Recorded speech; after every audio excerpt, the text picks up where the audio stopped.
Today, we're tackling a problem that challenges us to find the maximum product of two elements from an array.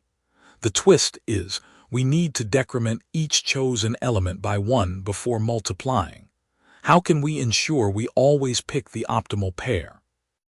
Given an array of integers, our goal is to select two different indices, let's say I and j. We then calculate the product of the values at these indices after subtracting 1 from each. So, array at I minus 1, multiplied by array at j minus 1. The task is to return the maximum possible product we can achieve from any such pair. The array will always contain at least two elements.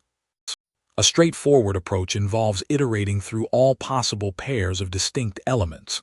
We can achieve this with nested loops. The outer loop picks the first element, and the inner loop picks a subsequent element. For each pair, we compute the product after decrementing both numbers and keep track of the largest product found so far. This works, but it's inefficient. We're reevaluating many combinations that aren't optimal. This brute force method has a time complexity of n squared, as we're doing n times n operations, and a space complexity of O1. The key insight here is that to maximize the product of two positive numbers, you should pick the two largest numbers available.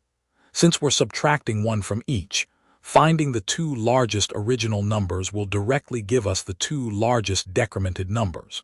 So, instead of comparing all pairs, we just need to find the two largest elements in the array. We can do this in a single pass. We'll maintain two variables, one for the largest number found so far, let's call it max1, and another for the second largest, max2. As we iterate through the array, if the current number is greater than max1, it becomes the new max1, and the old max1 becomes max2.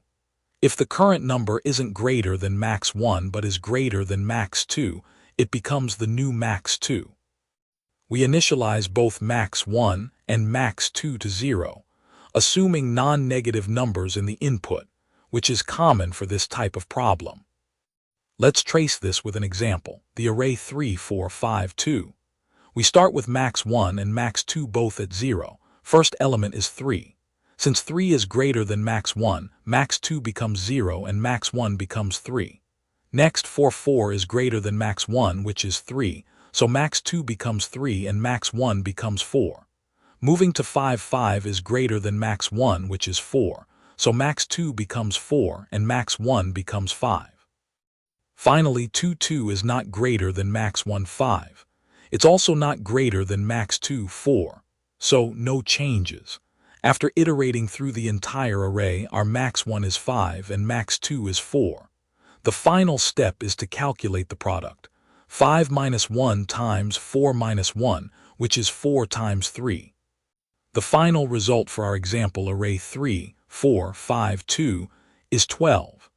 This is correct because 5 and 4 are indeed the two largest elements, and their decremented product is the maximum possible.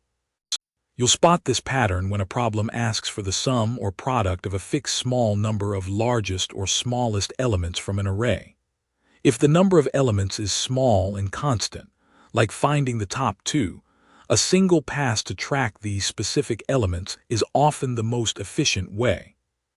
The time complexity of this optimized solution is O(n), as we iterate through the array once.